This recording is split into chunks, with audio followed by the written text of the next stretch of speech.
Okay. Hello, everyone. This is such an exciting day for me, actually, because this is the day that I officially record the first episode of the rebrand of my podcast. So I've been podcasting for 5 years, and it's absolutely one of my favorite things. But my podcast has gone through so many different iterations over the years. And in the fall of 2022, I actually rebranded my podcast to House of Wealth from the Wealth Witch podcast. I'll be sharing more about that this week in the event. But over the last several months, it's just felt like House of Wealth wasn't quite the right name. And I had stepped back from recording for a while, and I was ready to kind of relaunch the podcast. And it was just so clear, like, that the podcast was meant to actually be called House of Health. And I think after hearing this story today of basically pre-birth through this year, which I'm about to turn 48 on the 1st. What day is that? Sunday? I think Sunday is the 1st. The podcast will now be called House of Health. And like I said, I think you're going to understand why. So thank you so much for being here. If you're here live with me, it means a lot to me. I love having interaction and being able to see people and feel people's energy while I'm recording. So I really appreciate that. I am streaming this live into my Black birthday event called the Longevity Lounge. And I'm going live on my House of Health Instagram page. So we're in all the places, but if you are listening to this as a replay on the podcast, I'm so happy that you're here as well, at whatever point that you happen to be listening to this. So today is a big day. It is the official kickoff of House of Health. I am also releasing a blog of the same name on Substack this week. I am throwing my hat into the world of health politics, which is something that has actually been a passion of mine for a really, really long time. That's part of the story that you're going to hear again today as well. I think just because of the nature of my personal health journey, I have really been a student of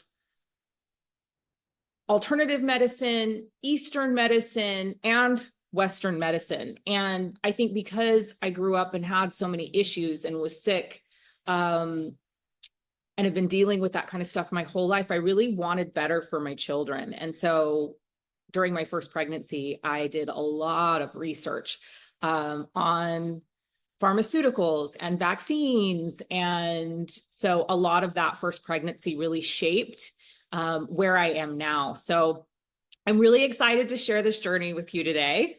I'm a little bit nervous because it's kind of a lot. Yeah, we'll just see how good I am at doing this in, a way that makes sense and flows. And I'm just going to riff. And then at the end, I will open up for Q&A for those of you that are live. But it's a big day. It's a really big day for me, and I'm excited. So I'm so happy, those of you that are joining me, that you're here to kind of be witness to this like next chapter in my life. So first, I'll just address the Longevity Lounge and Black birthday. You now know why this event is called House of Health, right? I just explained that. The Black birthday comes from that my birthday, December 1st, typically falls between Black Friday and Cyber Monday. And so in my coaching business that I had for many, many years, I would always do these Black birthday sales. And they would be these huge blowout sales where I would give like the best deals. Giving gifts is one of my love languages. So I would just have so much fun, like during my Black birthday sales, like giving courses and things for ridiculous amounts of money. And this year I was like, I want to do something, but I'm not coaching right now. So I'm not selling any programs. And I was like, well, you know what? I really let's have this be the relaunch of the podcast, the launch of the blog. And then let me just share with you all of the incredible tools, hacks, tips, people that have helped me over the last year and a half to radically transform my health. And so I put this event together, and I'm going to be interviewing some people that were really, really influential in my journey over the last year and a half. The first of which will be tomorrow, and it will be Dr. Stephanie Rimka. And I'm so excited for this one because it's actually called Boobs, Bobby Kennedy, and Botulism. So I'm not going to tell you much more than that because I want you to come and listen to the session. But Boobs, Bobby Kennedy, and Botulism is the title of the session tomorrow with Dr. Stephanie Rimka, who has been like one of the most influential people in my health transformation over the last year and a half. I'm so incredibly blessed to call her a friend now. And I'm so excited for you to hear from her on these topics. It's going to be a really fun session tomorrow. So that's actually happening at 10 a.m. Bali, which is 9 p.m. Eastern. So, but if you are in the group, you will see the notification later today for that call. And if you are watching on Instagram, send me a DM that says health, and I will get you access to the Facebook group so you make sure you don't miss that session, because this is the only session that I will be streaming live to Instagram. Let's see if I have any other housekeeping that I need to chat with you guys about. So yeah, there is a Google Calendar link in the group. So just go into the Facebook group and make sure that you put your email address that's compatible with Google Calendar in that calendar link. And then we'll add you to the Google Calendar so you'll know exactly when all the sessions are happening in your time zone. So this will run today through December 3rd. And we will have sessions and trainings like every single day from now to then. And all of the sessions will eventually go up on House of Health. So if somebody wants to, watch or listen there, that'll be available to them, but those won't be happening real time there, obviously. Is there anything else I need to talk about from yeah, I think that's probably it from a housekeeping perspective. This event is going to be about all of the things that I love. And so a lot of that is health related. I also am a podcaster and I love podcasting. And I am actually getting ready to launch a course called So You Want to Podcast with my podcast manager that I've been working with for several years. That is a course that actually teaches you how to start and run your own podcast. And so we will also be launching that at the end of this week. We have an epic 3-day live event that we ran that we're going to be rerunning on the 29th, 30th, and 1st this week. And so stay tuned for more information on that. So if you are somebody who loves podcasting or has a message that needs to get out into the world or has thought about podcasting, you definitely want to check out that event. And we will be officially kicking off our podcast course the first week of January. So stay tuned for that as well. And a friend of mine was like, don't you feel like that's a bit all over the place for the event? Like you're going to be talking about podcasting, and you're going to be talking about health, and you're going to be talking about new age spirituality, and you're going to be talking about Jesus. And I was like, nope, because those are all the things that I love. And it's my birthday, so I get to do whatever I want. So take what serves you, leave the rest. There may be some of this that really resonates with you this week. And you might be like, yep, I'm all about it. And there might be some that doesn't. And that's great as well. But I hope that you find massive value here this week. It is certainly my intention to, share with you not only everything that's worked, but the things that didn't work as well. Because this has not in any way, stretch of the imagination, been an easy journey for me. And you'll hear, more about that today, and you'll certainly hear about that more over the week. But my intention is just to be very, very real with you about where I came from, where I was, and how I got here. And, it's interesting because I'm like, I can't tell that story without talking about God, because God was a huge part of me actually being able to radically transform my health and be in a place today where I really truly feel, I've got some aches and pains, but I really truly feel that I am the healthiest, the happiest, and the most content that I've ever been in my life. So with that, let's kick off this story. All right. So I'm Leah Steele. I think everybody knows that, but I'm Leah Steele. I was born Leah McEwen in Grand Rapids, Michigan on December 1st, 1976, in like the worst snowstorm in Michigan history. I was 2 weeks late, but my story actually started long before that day that I was born in Michigan. My mom was a PhD student, high functioning alcoholic and drug addict, and did not know that she was pregnant with me until she was 5 months pregnant. She weighed about 90 pounds at the time and was completely surprised to find out that she was pregnant and had been drinking and using drugs that entire 5 months. So through that first trimester of my development, I was not in a very hospitable environment, to say the least. My mom then went on to get sober. She was also smoking during that time, but she went on to get sober and stopped smoking. However, she did smoke weed with me the whole entire time she was pregnant with me. Interesting little fun fact about me, I've never been able to smoke weed because I get violently ill every time I've tried. So interesting how things happen like while you're in gestation and then how that impacts you later in life. So my mom had an extremely hard, very long labor. I was 2 weeks late. So I was roughly 9 pounds. I was just under 9 pounds when I was born. And I got stuck in the birth canal. And I was stuck in the birth canal for a pretty long period of time. And this was, back in the way back when they used forceps to pull babies out. And I was pulled out of the womb with forceps. I just mentioned that because I have some structural damage to my body that several of the chiropractors that I've seen have said potentially could have been caused by that forceps delivery. I was born with a hole in my heart.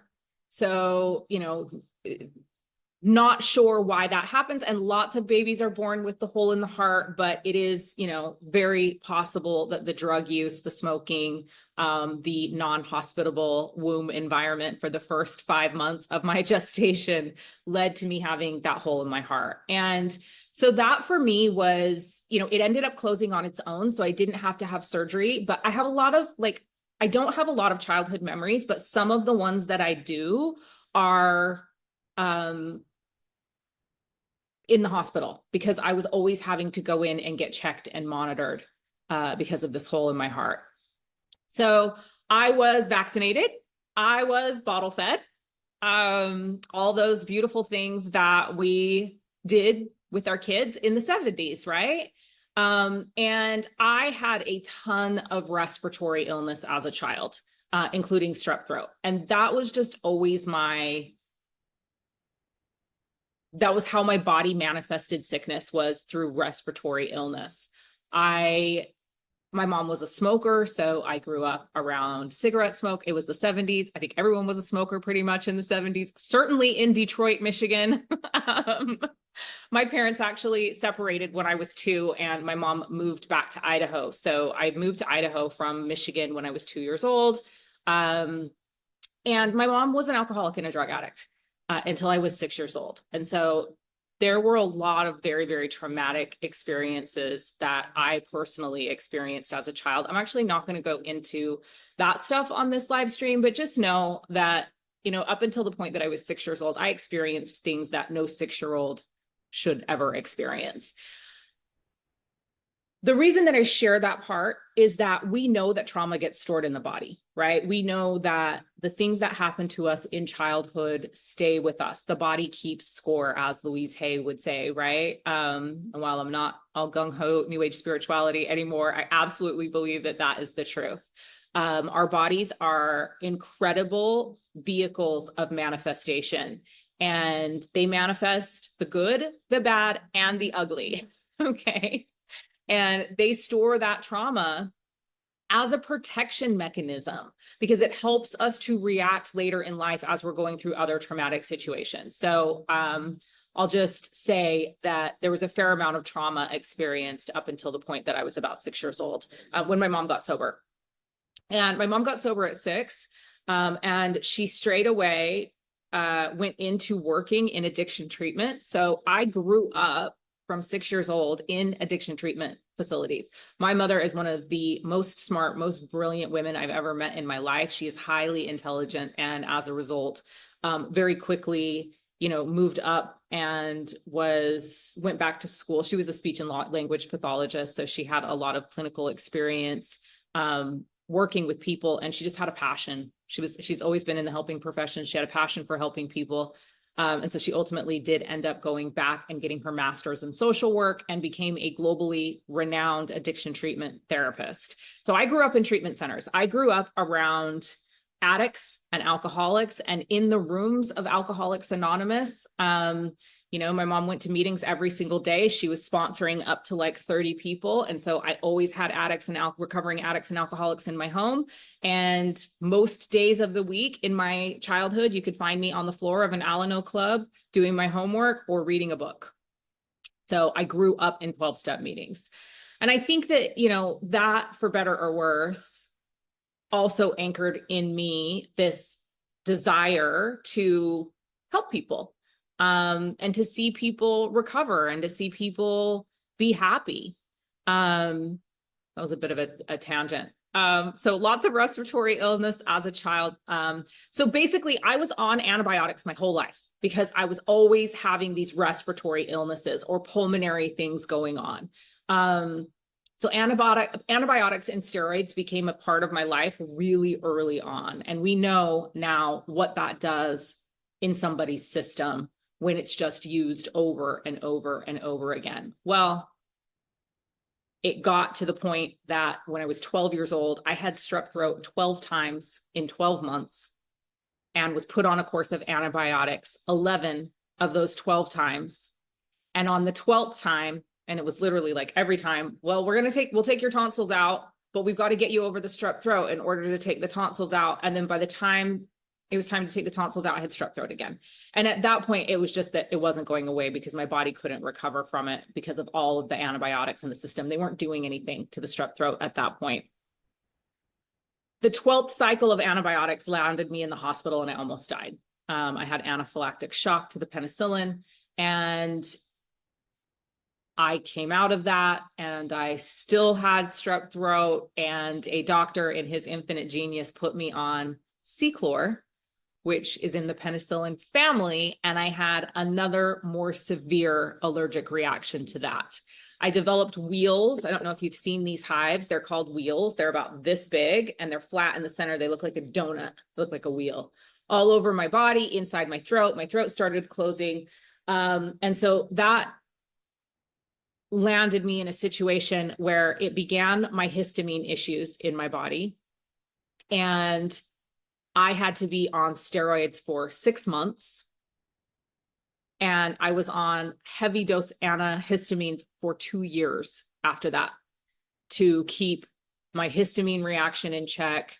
And at that point, like, had an allergy test. I was allergic to everything. Like that anaphylactic shock and histamine reaction just set off a series of events in my life that, to this day still give me grief. Okay, so I was 12 to 13 is when that happened. At 13, I became a vegetarian. And I was a vegetarian from 13 to 19, okay? But I was not a vegetarian. I was a high school vegetarian with a non-vegetarian family, okay? So I was basically a carbitarian. And I knew nothing about supplementation or supplementing. And so I was not eating anything that was putting nutrients into my body. Oh, something I should share here. I did not know this at the time. I did not know this until many, many, many years later, but I have the MTHFR gene mutation.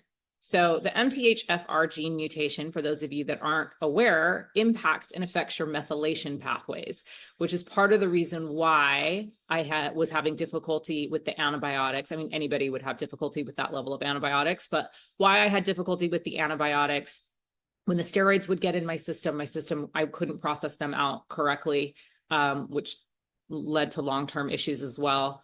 So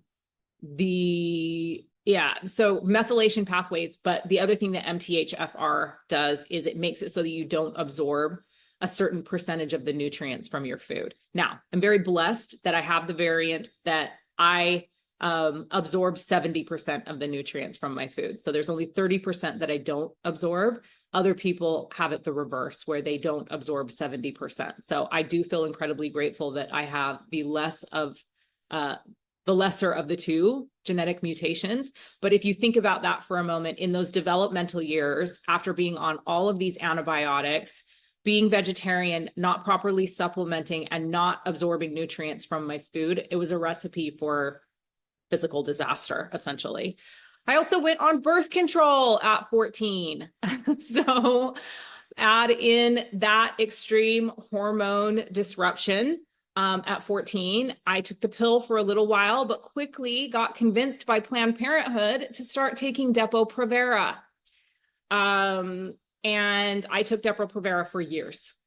And so I'm going to do a whole episode on the podcast about Depo-Provera, Planned Parenthood, birth control, and all of that. So I'm not going to go into that today, but just know that it's something that I'm incredibly, incredibly passionate about. One, exposing, two, talking about. And I think as women, we really, really need to evaluate how we are teaching our young women about family planning and about their cycles, because the reality is that nobody needs to be taking pharmaceutical, hormonal, endocrine disrupting birth control.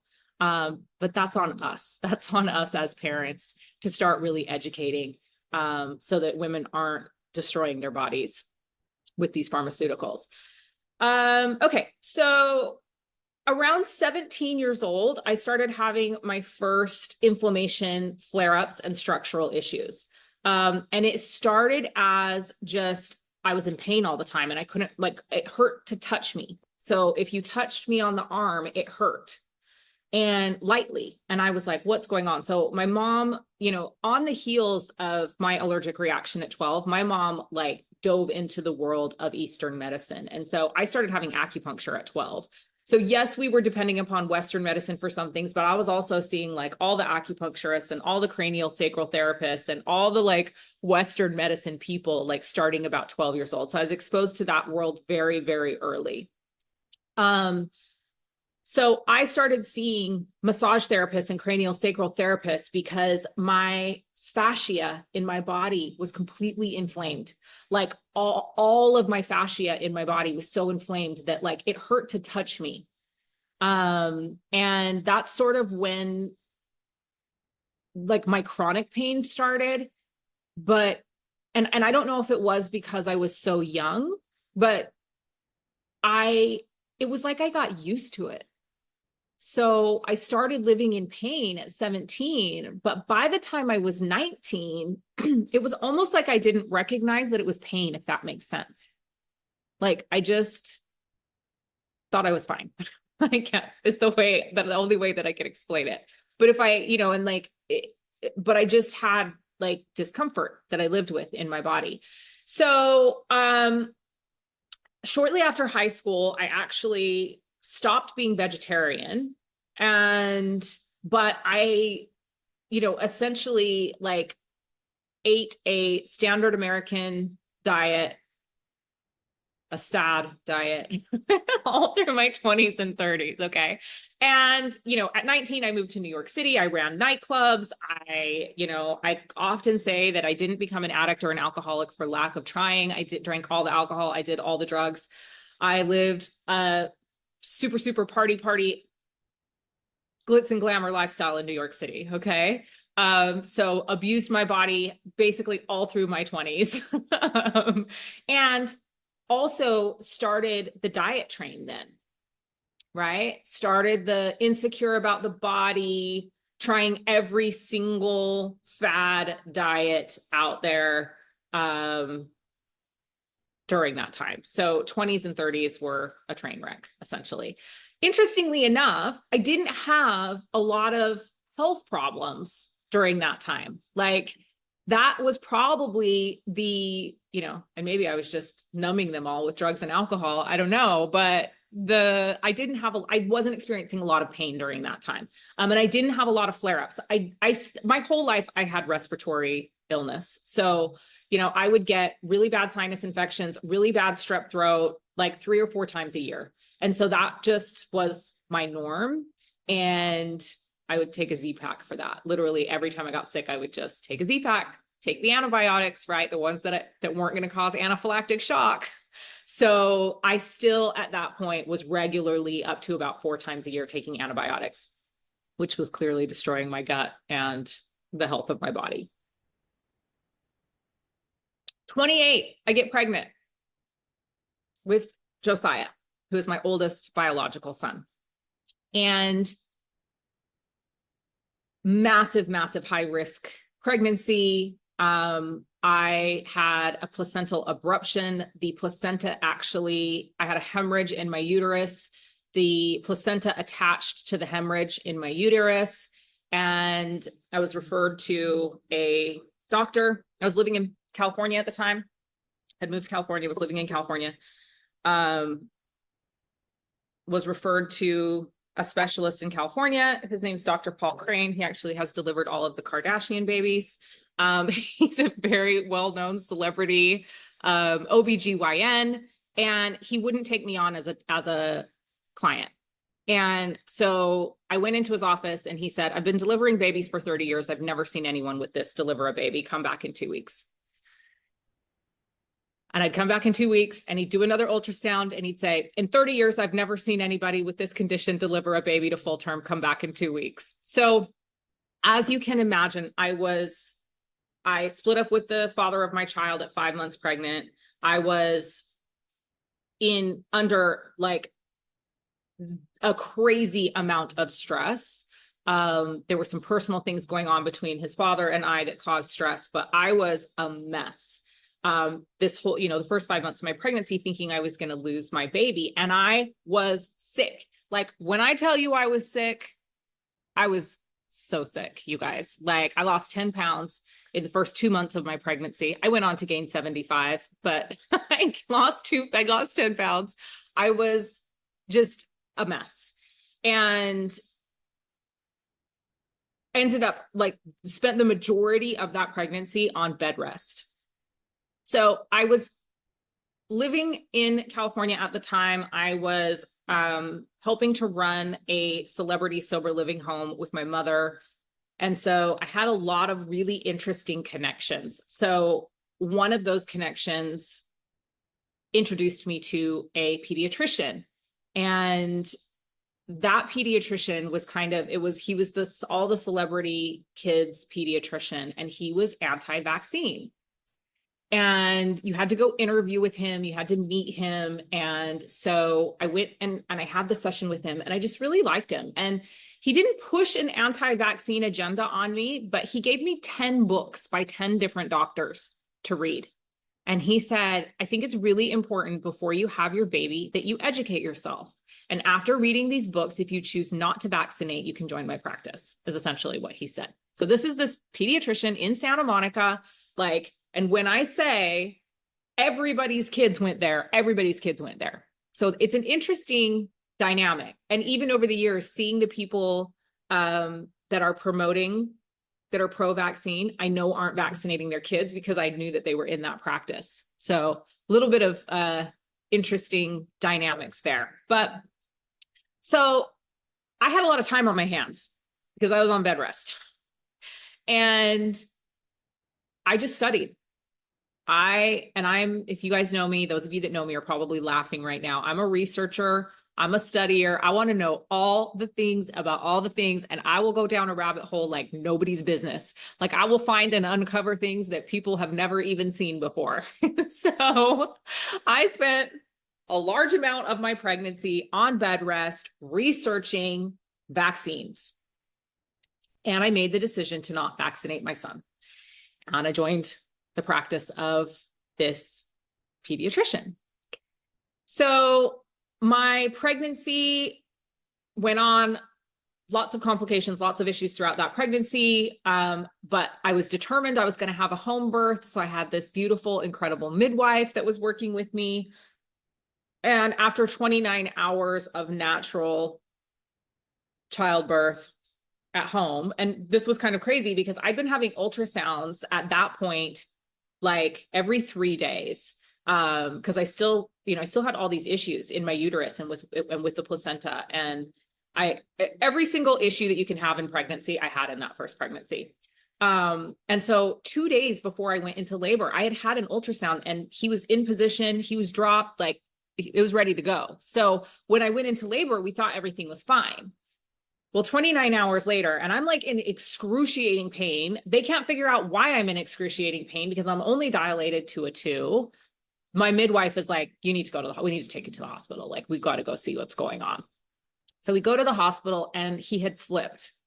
So his spine was on my spine. And so all through that labor, and Sister Vic is watching and she can see her face. She's like, not good. So I was feeling spine on spine compressions is what was happening. That's why I was in so much pain. So, and I was exhausted at that point. My body was so depleted anyway from every single thing that had gone on during this pregnancy. I was exhausted. And Dr. Paul Crane is an amazing, amazing doctor. And I know sometimes like we see these celebrity doctors and we kind of roll our eyes, but I will tell you that this man was so amazing. And he said, look, you can keep doing this. This was on a Tuesday. Okay. He's like, you can keep doing this, but we're probably going to be here till Thursday. I'll support you as long as your body will take it. He was like, but my recommendation is at this point, they had broken my water at this point, and I still was not like, I was not dilating.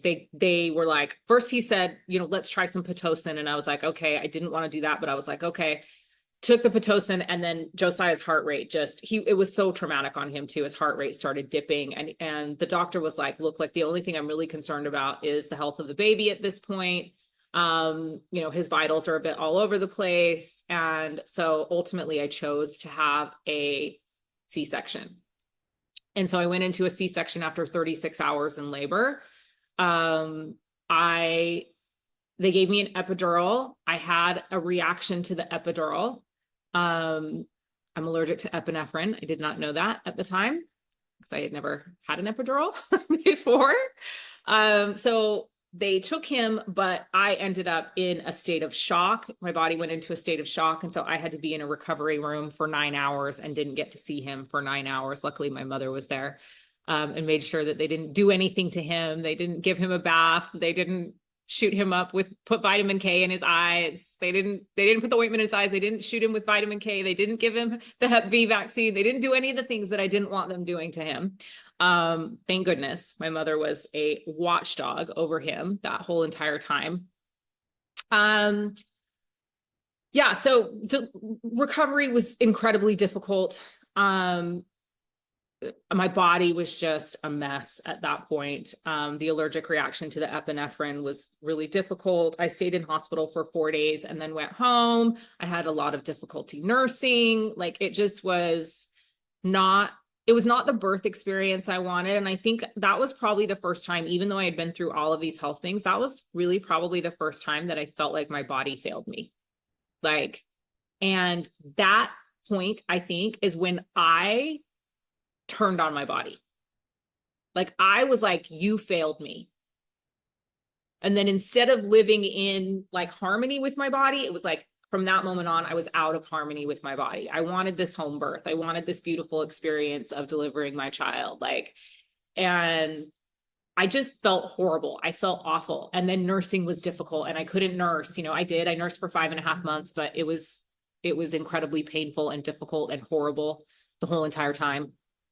And I think I started doubting myself a little bit at that point as well. And, all of that stuff, it doesn't add up to healthy mental and physical state.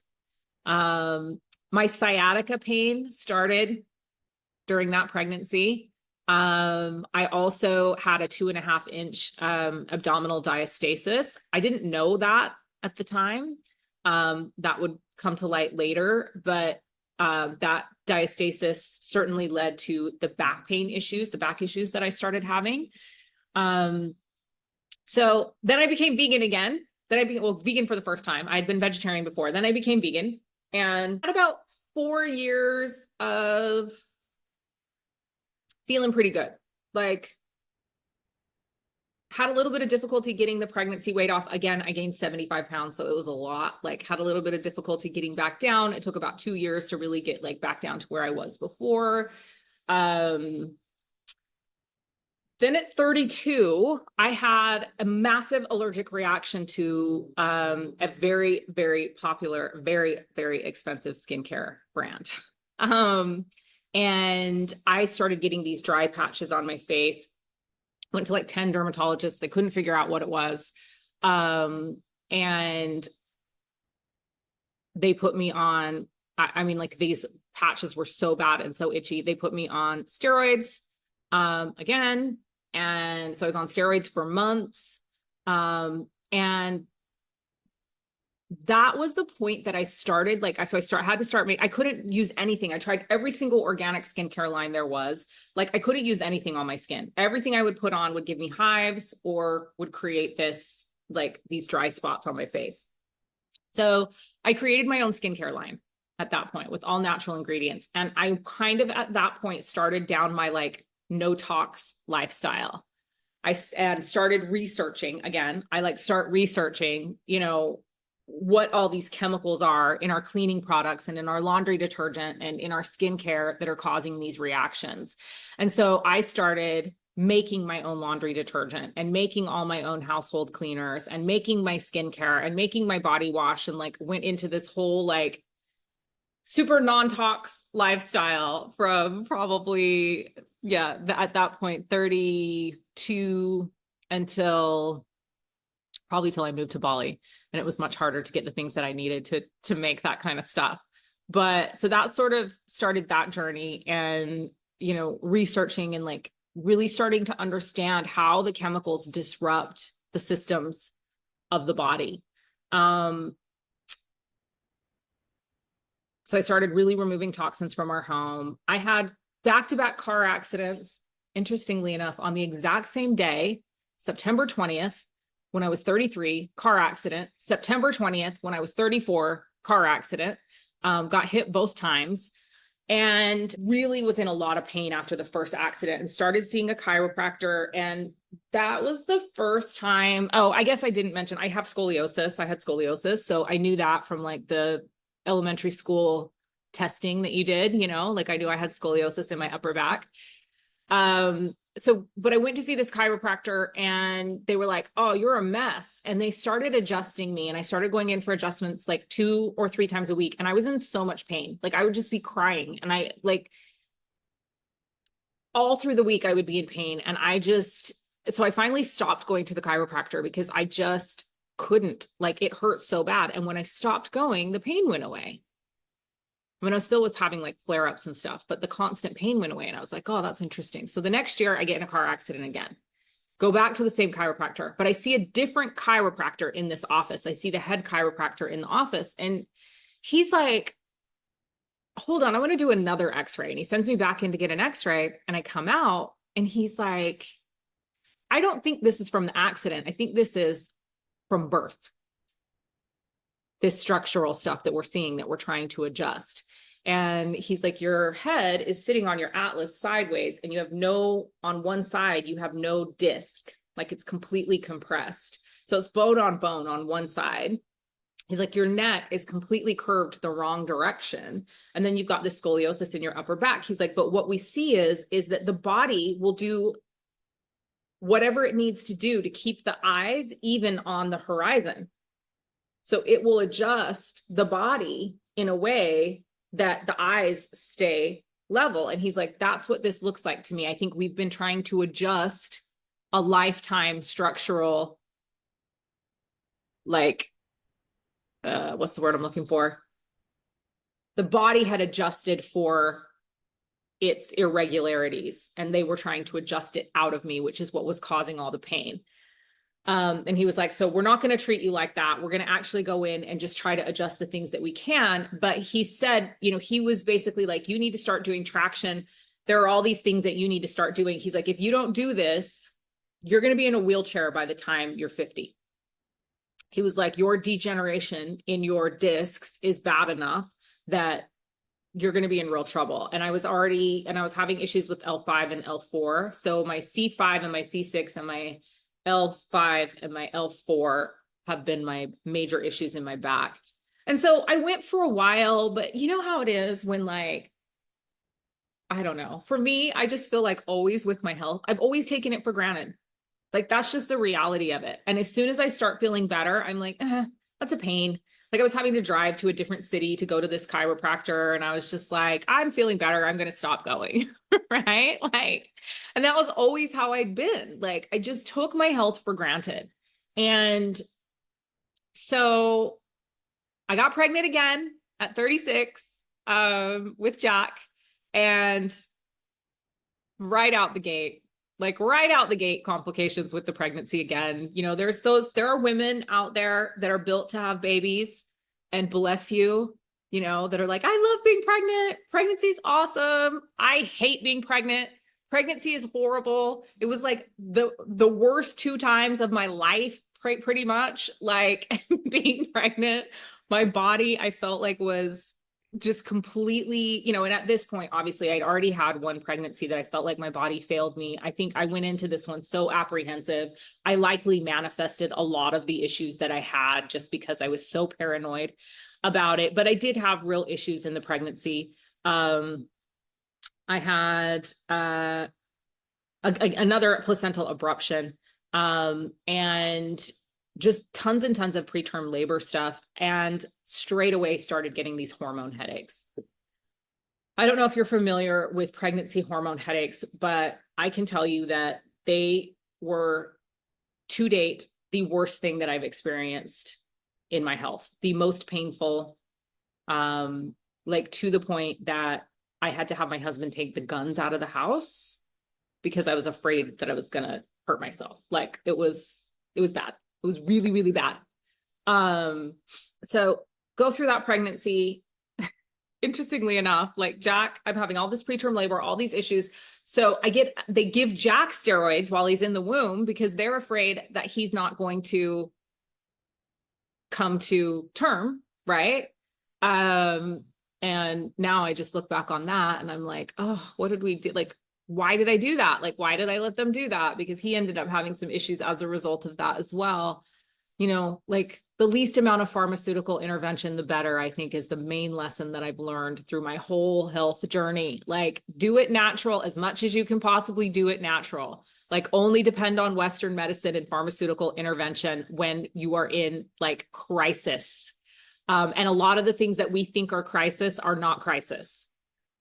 So you'll hear more on my soapbox about that through the week, and certainly on the podcast for episodes to come. Got a hernia. That diastasis reared its ugly little head and became even worse during this pregnancy. Had a hernia. Lots and lots of issues with Jack throughout the pregnancy, lots of preterm labor. And so I actually had a scheduled C-section with Jack. And yeah, I mean, he was, you know, lots of health things with Jack as well, which is for another episode. I'll share in another episode. But recovery from that C-section, not quite as bad, but my body hadn't been in trauma, like in labor, for 36 hours. It was planned, right? I went into the hospital in the morning. I had the spinal, I had the C-section. So the recovery was much easier in that pregnancy. However, that delivery was the beginning of the fall apart for me, for sure. So I was vegan. I was breastfeeding. I think it's of note to mention that I started my journey into New Age spirituality while I was pregnant with Jack, actually. Like, I'd been in the New Age spirituality world. My mom was in the New Age spirituality world, so I'd been in it and around it, but I really took a deep dive into it during that time, and certainly, like, in the years following Jack's birth. I breastfed for 3.5 years, which I'm so happy that I had the ability to do, but in hindsight, again, I was vegan. I was not supplementing properly, and I had the MTHFR gene mutation, and I was getting no nutrients in my body. I was so skinny. Like, I lost so much weight so quickly. I was the littlest I'd ever been in my whole entire life. And a year in, and then I had like the post-pregnancy hair shed. If you've had a baby, you know what that is. You have that post-pregnancy hair shed, and then your hair grows back. Well, a year after I had Jack, I started losing all my hair again, and I was exhausted. Like, I was just exhausted. By 2:00 in the afternoon, I had to lay down and take like a 3-hour nap. I couldn't, like, I just felt exhausted all the time. And so I went to see my naturopath, and we did tests, and I came back that I had hypothyroidism. And so he put me on like the most natural thyroid medication I could be on.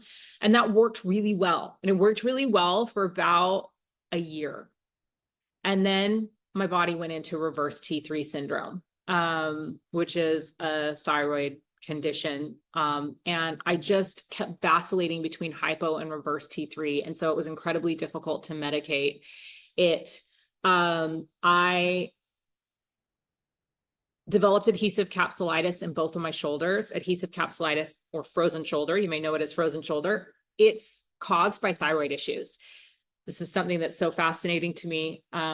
They don't know why there's a connection between the thyroid and adhesive capsulitis, but there is. So adhesive capsulitis is a thyroid metabolism issue.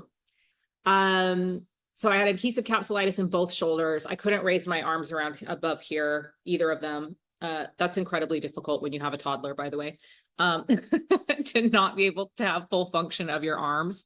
And guess what they started me on? Steroids and cortisone shots. So I'm back on steroids. Well, this time my body's like, all right, enough of these steroids. Have you ever seen moon face? Have you ever seen what they call moon face? So when your body gets tired of having steroids, maybe I'll try to find a picture and put it in the group so you guys can see it. But when your body finally says, steroids don't work for us, your face turns into a moon. Like, my face was perfectly round. I had so much swelling and inflammation in my face. It was round, like this, like no jawline, just completely round. And so I knew I had to stop taking the steroids. So I stopped taking the steroids. But I had, as many cortisone injections as I could get in my shoulders. About this time, my naturopath said to me, who was vegan, by the way, my naturopath was also vegan, said, Leah, you got to start eating meat. You're going to die. Like, your bloods, you are wasting away, and you've got to start eating meat. And so I did, and I started feeling better. As soon as I started eating meat, my adhesive capsulitis resolved. So that was huge for me. And then my business crashed. Then my addiction treatment business that I'd been running, my highly successful addiction treatment business, crashed, and we lost everything. We lost $3 million. We ended up $1 million in debt. We lost our house. We lost our car. We were like 3 hours away from being homeless. I've got this little toddler, this little baby that I'm breastfeeding, and my health is a mess. And I entered into the most stressful period of my life. A whole slew of employees that I was responsible for. I mean, it just was like earth shattering, and the lowest place financially like I'd ever been in my life, for sure. Like, my husband was selling plasma to pay for diapers and formula. Like, we had gone from like tons of money living in country club house on the hill, kids in private school, to my husband selling plasma to pay for diapers and formula. And yeah, so body, brain, everything enters into fight, flight, freeze, right? And I just basically lived there, I think, until about a year ago. Like I've lived in that emotional state with my nervous system in fight, flight, freeze for 10 years, basically 9 years, 8 years, I guess, 8 years. So I gained 35 pounds really quickly. Inflammation just went crazy in my body, gained 35 pounds. Started my online coaching business, which became highly successful. Developed a really, really powerful adrenaline addiction to success and money. Scaled that business to 7 figures in about 18 months, moved to Bali, came to Bali, started seeing all the healers, all the energy workers, deep, journey into new age spirituality deepens at this point. And my chronic fatigue starts. Like body pain, chronic fatigue starts. I started doing plant medicine ceremonies to try to heal my body. They further depleted my body systems. Several of the plant medicine ceremonies, like in hindsight, I can look back and see the points where I just completely fried my nervous system. I crashed my endocrine system.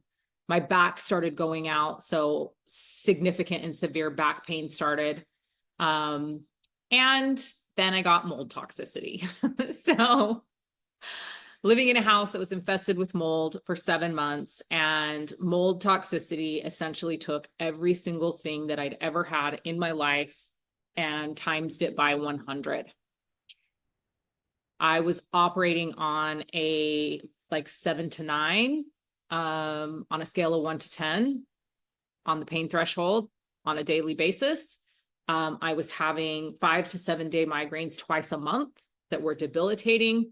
My histamine reactions were completely off the chart. I was chronically inflamed. I was puffy. I was miserable. And I started for the first time in my life to feel really, really depressed. And my whole life started falling apart. Like my whole life started falling apart. I left Bali. I left my children with their father. We were separated at the time. I went to Portugal, started a health regimen, a hydrogen health regimen to try to heal the mold toxicity. But toxicity at that point had seeped into every single area of my life. And I was very aware of how miserable I was. And nothing was making me happy anymore. Money wasn't making me happy. My business wasn't making me happy. My clients weren't making me happy.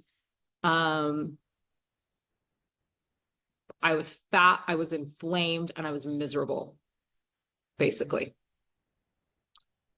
And I was morally corrupt. Like I really look back and I'm like, where did I lose myself along the way? Like, where did I lose my values? Where did I lose who I wanted to be? I got so caught up in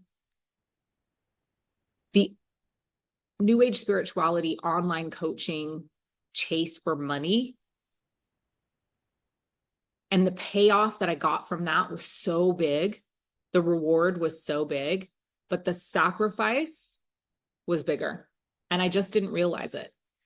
And I'm going to talk more about this on the podcast. I'm not going to spend too much time on it today, but I do just want to say that one of the things that, I've really been diving deeply into and that I've recognized is that my whole entire life, I've been a vessel for spirit since the time I was little, little. Like I've been prophetic. I've had spiritual gifts. Like my mom, talks about me being 2 and being out and being like, grandma's calling. And she'd be like, oh, you mean you want to call grandma when you get home? And I'd be like, nope, grandma's calling. And we'd get home and my grandma would call and she'd be like, oh, I called you at whatever time I was saying to my mom, grandma was calling. So I've always been a vessel for spirit. And through my journey in new age spirituality, I have chosen to be a vessel for a lot of different spirits and a lot of different energies. And that all came with a price. And that price absolutely was my health. A price has to be paid. You don't just get without giving. Like, and especially when it comes to money and manifestation and that world, it's incredibly toxic if you don't know what you're doing. And most people don't know what they're doing, including me. And yeah, you know, the limelight and the fame and the fortune and the public recognition and approval, it's a drug, right? It becomes like a drug, and it's never enough. And so I was always in this place of like chasing the next dollar, chasing the next zero in the bank account. And it was never enough, by the way. Do you guys want to know something completely crazy and insane? I spent $1.5 million over the pandemic on champagne and hotels and clothes, and I have nothing to show for it. Like I had just gotten to, looking back, I don't even recognize myself. I have no idea who I became. But I woke up one day in Portugal and I looked around me, figuratively and literally, and I was like, I don't like who I've become. I don't like anyone around me. Everyone around me is morally bankrupt. Everyone around me is in this same situation where they're chasing money. And I'm miserable. Like I'm really miserable. And I feel like I'm dying. Like I literally was like, and I'm dying. I knew I was dying. And I was listening to something and it said, there was somebody talking. I was listening to a podcast or something. And the person said, look at the 5 people that you spend the most amount of time with. Do you want your children to grow up to be like, would you want your children to grow up to be like those people? And I was like, hell to the no, right? Like, I do not want my children growing up to be like any of these people around me. And then the next question they asked was, if you died today, would you want those people raising your children? And it just hit me like a ton of bricks that I needed to change everything in my life. And thank God for my children, because they were the motivating factor in me actually getting serious about getting my life back on track. And so that day after I listened to that, I sat down and like, I travel with big white paper because I'm a whiteboarder. So when I'm traveling, I like travel with these big pieces of paper so I can write on them and put like a fake whiteboard on the ground. So I literally like sat down that day and I mapped out everything that I had going on in my life, in my business. And I just put it all out on the floor in front of me. And I looked at it and I was like, what on these papers brings me joy? What on these papers makes me happy? And I was like, none of it. Like not one thing that I wrote down brought me joy or made me happy. And I fell down on my knees and I begged God. I was like, God, if you were there and you were listening, I cannot do this anymore. I can't live like this anymore. My best laid plans have gotten me to this place. I am broken. I'm sick. I'm sick and tired of being sick and tired. I'm lost. I have no idea where the path is, you know, and basically I'm just forging one with a machete every day. Like I could see no path. I was completely hopeless. And I just begged God. I begged. And I was like, I will surrender all of this. I will surrender everything. I will walk away from everything if that's what you tell me to do. And I was in such a low place that I said, I will even surrender my children. If it's in their highest and best good, I will surrender my children. I'd been away from my children for 5 months at this point, and I had never been away from 4 months, but I'd never been away from my kids, like longer than 2 weeks at the most. And God started talking to me. And the first instruction was to stop drinking alcohol. And I started drinking alcohol when I was 13 years old. And I had never had a period of longer than, during my first pregnancy, I went 3 months. My first trimester, I didn't drink. but my doctor actually had me start drinking red wine because he didn't want to put me on. So I started drinking a glass of red wine every night after my first trimester because he didn't want to put me on benzodiazepines, and my stress levels were so crazy. So I was drinking alcohol during that pregnancy. I had never gone longer than 3 months since I was 13 years old of not drinking. Now, I wasn't an alcoholic. And at this point, I was barely drinking at all, but God said, stop drinking. And I was like, okay. And I haven't had another drink since. God said, be carnivore. And I stopped eating anything but meat. And that began my journey of moving back into more traditional spirituality. Kicked off a very tentative pushback between me and Jesus, which we've now resolved. But I was raised in a family that was very much a New Age spirituality family. I have seen horrors of religious dogma in so many different ways and areas of my life. And I had a lot of resistance to Jesus. And so, but I started the journey, and after the surrender, I can't explain to you other than to say, I started feeling happy. And I started not feeling stressed, and my body started healing. And I had rapid improvements in inflammation, in pain, like within a couple of weeks.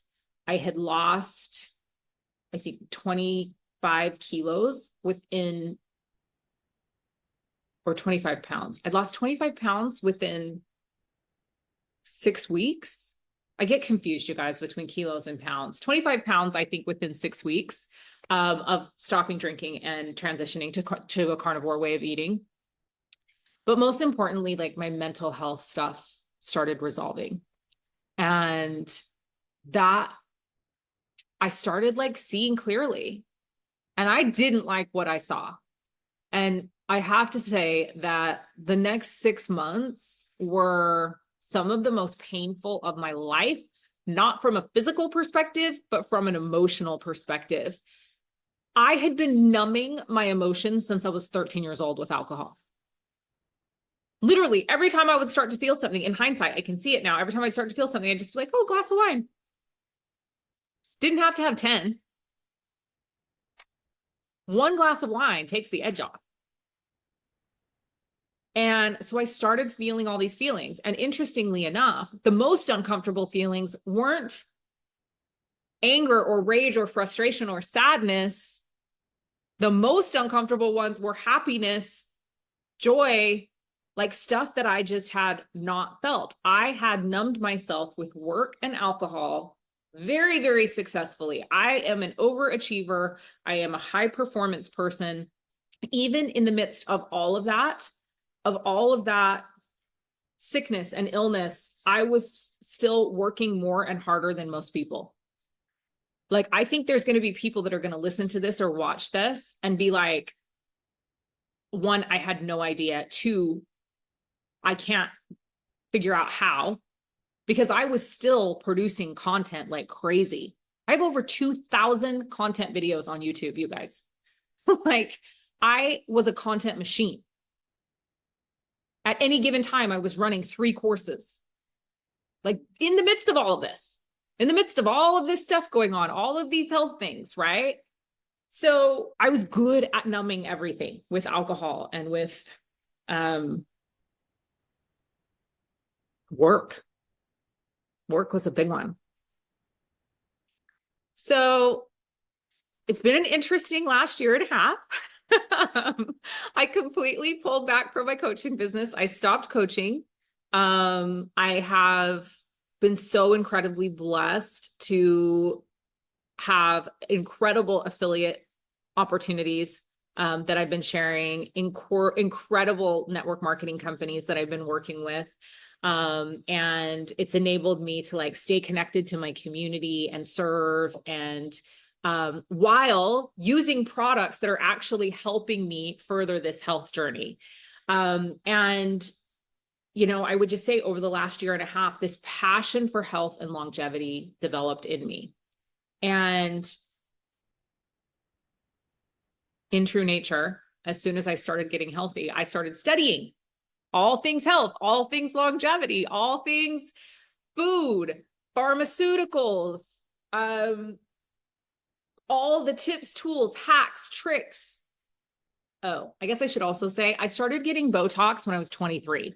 So all of my friends were estheticians. So I started getting preventative. I started injecting my face with botulism toxin at 23.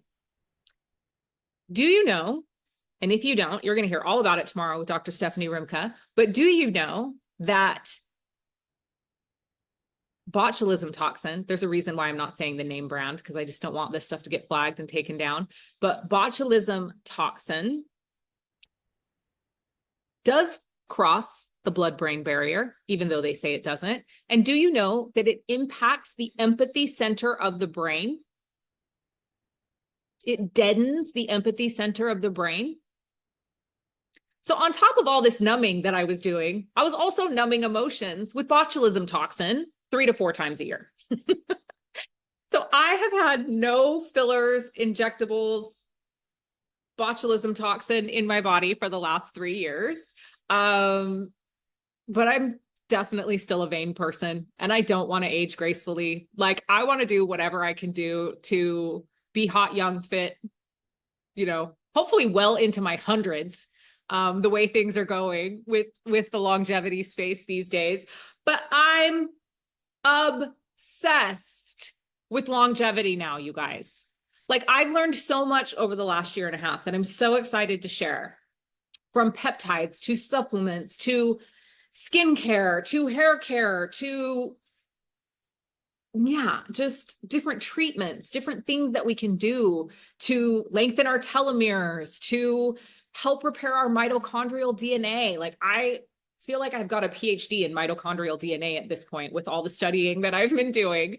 And there are real ways that we can actually live vitally healthy lives, but we have to be willing to make some changes.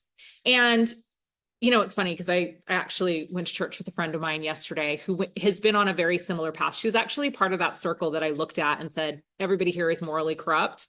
We both exited like this in different directions, both returned to traditional spirituality and found each other again. We were actually together yesterday and we were chatting and I said, you know, the joy of my life is helping people. It always has been. I could not have wound up here in this place where I have the ability to help if I hadn't had my full journey from pre-birth to now, right? So I'm so incredibly grateful and thankful for everything I went through, and I wouldn't change any of it because it got me to this place that I am right now. And if you guys know me, those of you that know me, you know I always have said this, like, I don't get it until I get hit by a Mack truck. Like I am not the person that can get the gentle nudges from God. That's not me. That's never been me. He has to hit me with a truck. And then I'm like, oh, I get it. So I had to have this extreme deconstruction of my whole entire life, right? And be alone. And be by myself and sit with myself. And even though I'm an only child, like I had to sit with myself. It required that to get to this place where I can actually now share my journey and I can help people. There's so much more to this story, but I hope that in sharing this, you can see why I'm actually so passionate about longevity. And I hope that this laid a foundation for you for the interviews that are going to be happening this week, the episodes of the podcast that are going to be releasing. I hope that this foundation has given you an idea of why I'm even doing this, why I'm so passionate about it. I know that everyone has the ability to live a healthy and vital life, but it's not easy. It requires dedication and discipline and devotion, and it requires a willingness to sacrifice things that give us comfort. I walked away from alcohol, and, you know, while I wasn't an alcoholic, I come from 2 family lines of alcoholism.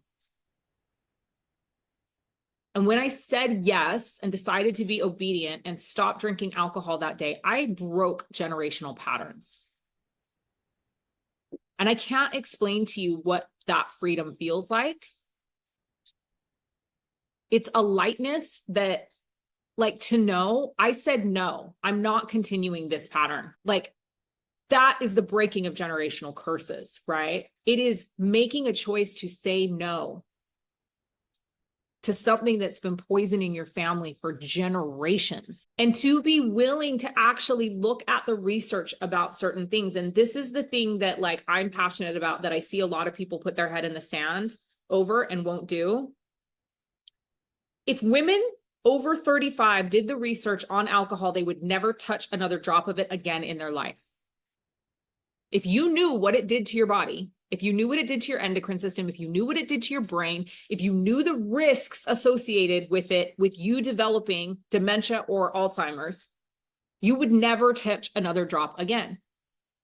If you fully understood that it takes your brain 3 weeks to come back to baseline after 1 drink, would you still have your drink on the weekend? Would you still have those couple of cocktails once a month? Like, if you really truly understood that, if you understood the research, if you understood the science. And so this is why House of Health is important to me. It's everything that I've learned. And I've been right there. I've been in the trenches. I've done all the things. I've done all the drugs. I've drank all the drinks. I drank this island out of champagne on 2 occasions during COVID. Literally, no more champagne on the island of Bali. Paying $300 to $600 a bottle. Okay. I've done it all. I've drank it all. So I'm not somebody who hasn't been through it and experienced it here telling you what to do. Like, that's not my intention, but I do want to share my experience and what I've learned and my passions. And so with that, we officially relaunch House of Health. And we're going to be talking about all the things. And I have to share my journey with God through this, because I wouldn't be here without that. And I really truly believe that the healing from New Age spirituality is a big part of why I've had the success in my health journey that I've had. And I'm going to talk more about that on the podcast. We're not going to focus too much on that this week, but I will talk more on that on the podcast. We're going to talk about some controversial things this week. We're going to talk about some really controversial things on the podcast. You're going to hear stuff that you don't like. You're going to hear stuff that triggers you. You're going to hear stuff that's probably going to piss you off. And my invitation to you, and what I hope for you, is that you won't unsubscribe, that you won't stop listening, that what you will do is try to come in with an open mind and then go do your own research. And if something triggers you or something pisses you off or something sets you off, that's the thing you need to go research. That's the thing you need to go take a deep dive into. Don't take my word for it. Don't trust me. Just go do your own research. That thing that you're rejecting, the thing that you're like, oh, I don't need to do that. It's likely the thing that you need to do. Trust me, I know, because I knew I needed to stop drinking alcohol for years prior to doing it. I knew that New Age spirituality wasn't serving me for years before I chose to step away from it. The body is incredible. It is this absolutely amazing miracle suit that we walk around in, and we abuse it, and we take our health for granted. I will never again take my health for granted. That's the thing that I can tell you. It is such a precious gift. And now I want to become superhuman.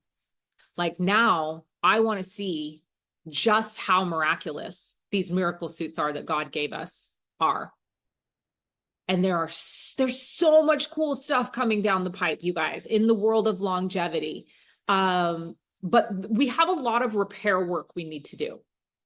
Like, it's great that all this stuff is coming, but the majority of us, like, I know for me, I've been doing cutting edge health treatments for years, but they never did anything because I was so systemically sick. I had to clean up the cesspool that was my body and my life before those treatments would actually start working the way that they are meant to work. So we're definitely going to talk and share more about that. I am going to now close out this session. I think that is enough of me talking and sharing. But tomorrow at 10 a.m. Bali, 9 p.m. Eastern, we have boobs, Bobby Kennedy, and botulism toxin with Dr. Stephanie Rimka. And I'm so excited about that session. So if you're watching on Instagram, send me a message that says health so that I can get you popped into the Facebook group so you can get all of the information on that session and what's happening there. And then with that, I'm going to actually end my Instagram live and open up for any Q&A that you all have on Zoom. And if you are listening on podcast, thank you so much for being here for this reintroduction of House of Wealth, revamp to House of Health. And I'm excited to be back and to be podcasting. So until next time on House of Health, we'll see you later. Okay, so questions. Who has questions? Botulism toxin, Botox.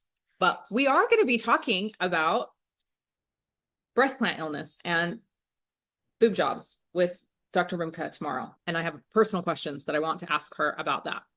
I have a question, Leah. Yeah. So do you believe that your body, you can use it as pretty much as you want and it can always regenerate? Or do you get, I mean, is there points where you're not going to be able to fix stuff? I mean, I think certainly there are certain things that we can't undo. But I think most things we can reverse. And if not all the way, like, I think that we can improve in so many areas. Like, we can improve so much, right? I mean, certainly, like, once we've entered into places of chronic disease, in some cases, the damage has been done, right?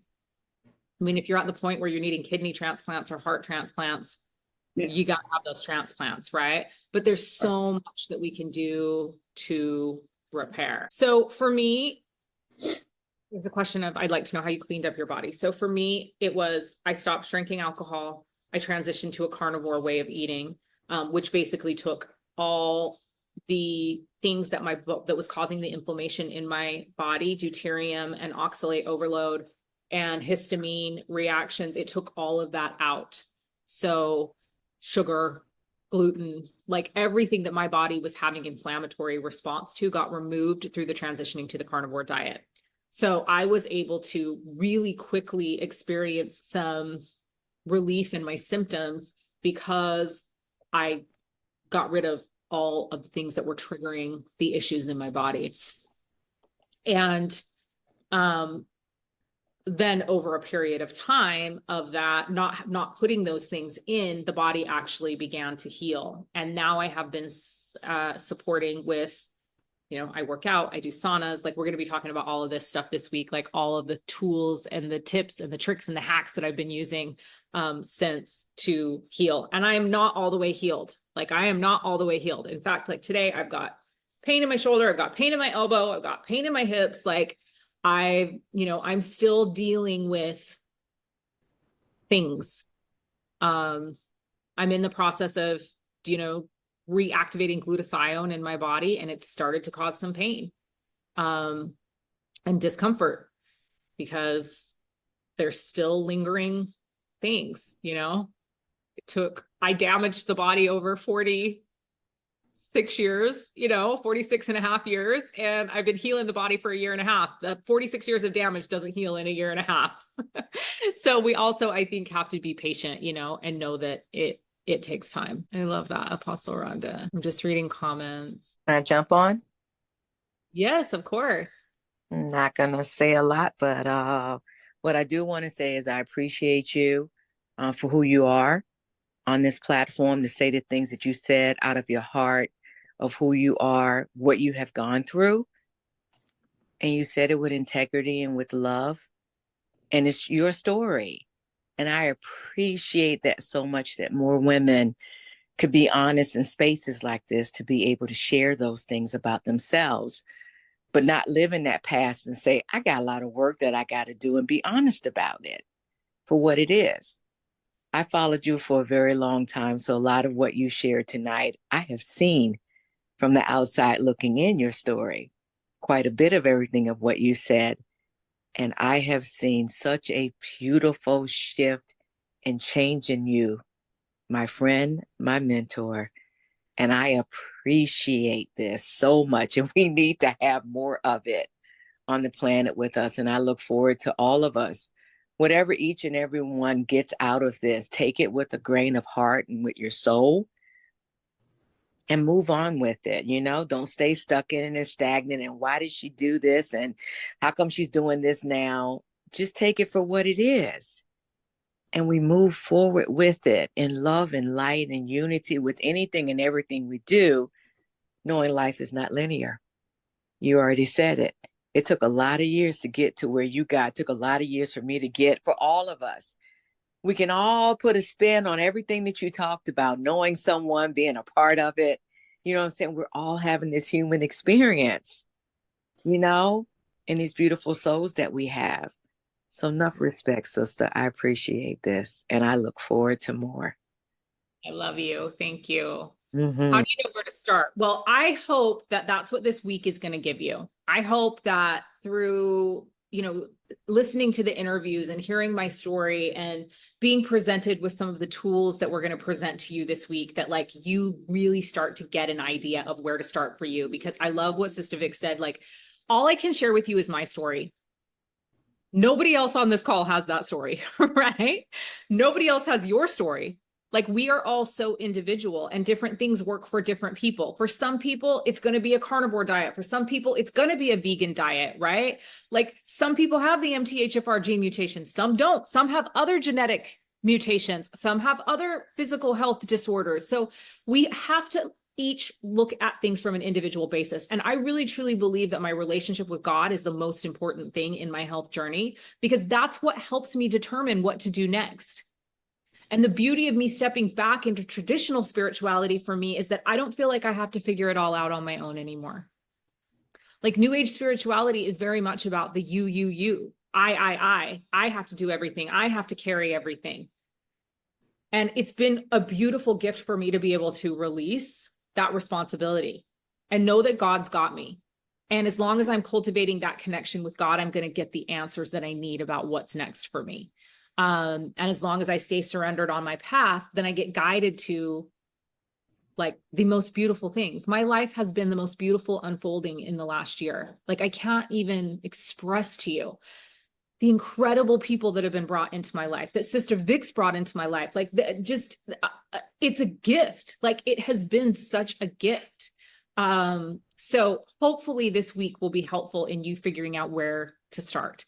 And it is individual. It's going to be individual to you based on what you've gone through, but come in with, hope and with an open heart and an open mind, and listen to the things that are presented to you. And you'll know, here's the thing, I really believe, when you hear the thing that you're meant to start with, or you hear the thing that's for you, you're going to know. You're going to be yeah, that's it. I need to do that thing. There will be something in you. There will be a knowing. So listen to those knowings. Don't second guess yourself, come in with the intention to get answers. And then when they're given, take them. And like Sister Vic said, not everything's going to be for you. And that's okay too. Right. And so take what serves you. It's always for me. Take what serves you, leave the rest. Take what serves you, leave the rest. Robin, thank you. You're welcome for sharing. Did you hear God as your own voice or a voice other than your own when you heard stop drinking? I don't really know how to explain this because I've always heard spirit my whole life. And it's not it's not an auditory, it's not hearing in the ears, it's a knowing in the body. It's a hearing in the body. But the voice is different. My self, my higher self and myself is one voice. The voice of God is different. The voice of different spirits and energies that I've worked with over the years are different, but it is all, I guess from a new age spirituality, if I was to coin it, I would say it's a clear cognizance. Like it's a clear knowing, and a hearing in that way, if that makes sense. No, that's what I felt like as you were getting ready to say the word, like in my own body, I was like, it was just a knowing, like it may not have had a sound, but it's just like you get a message, you feel it, you know your intention, you're moving forward because of something. But I just was curious because you said God said, and I was like, okay, like well, was it a raspy voice? Yeah, I think for me, the voice of God is there is no negotiating. Like, it's not a voice that like I can be like, oh, but what about this? Like, it just is, right? And it resonates in a way that I just know. And I don't want, like, as much as I'm like, sometimes I don't want to do it, I'm never gonna be like, no. Like, it has become so, but I also have asked to hear that clearly. I begged to hear that clearly. And I'm incredibly grateful that I have that communication now. But it takes work. I work hard at cultivating that connection with God. Like, it is my number one priority every single day, like even above everything else. Like, that's my priority. So how much time did you spend on the psychological aspect of your past, your traumas? Okay, so that's a really great question. And maybe I need to do like some kind of session on that this week, because I'm the daughter of a therapist, and I have always rejected cognitive behavioral health therapy for myself. Like, my mom has tried to send me to like every therapist ever. I've had really traumatic things happen to me in my life, and cognitive behavioral therapy has never worked for me, which is fascinating, right? As the daughter of like a world-renowned therapist that practices cognitive behavioral therapy. But I don't know that I've fully unpacked all of that stuff. I have had to face a lot of the traumas that I've experienced that I numbed out over the last year. And I mean, I think the easiest and most simple answer is that when that stuff comes up, I surrender it to God. I turn it over to God. And it's been painful at times, and it is painful at times. And I definitely am still working through father figure things, dad things that trigger me in my relationship with my husband. Like, there's still a lot that I'm working through in that way. But I think life is a journey, right? Like, we're never going to have it all figured out. We're never going to have it all healed. We're never, like, otherwise we would miss the point. Like, the point of this experience on earth, the point of life is to experience all of these things. But I do believe, for the first time, I think ever in my life, that we are actually meant to be happy. We're meant to be contented. We're meant to be happy. We're meant to have joy in our life. Like, life is not meant to be miserable. And I think until 2 years ago, I really, truly believed that the purpose of this life was to be miserable and to experience trials and tribulations, and for things to be difficult and hard and heavy. Like, that was all I knew.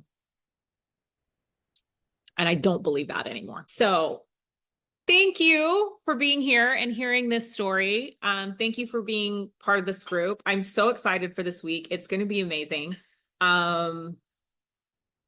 I know so many of you that are on the screen right now, and I can't wait to get to know others of you better. And so with that, for today, I will say farewell, and I will see you tomorrow. Ciao, ciao.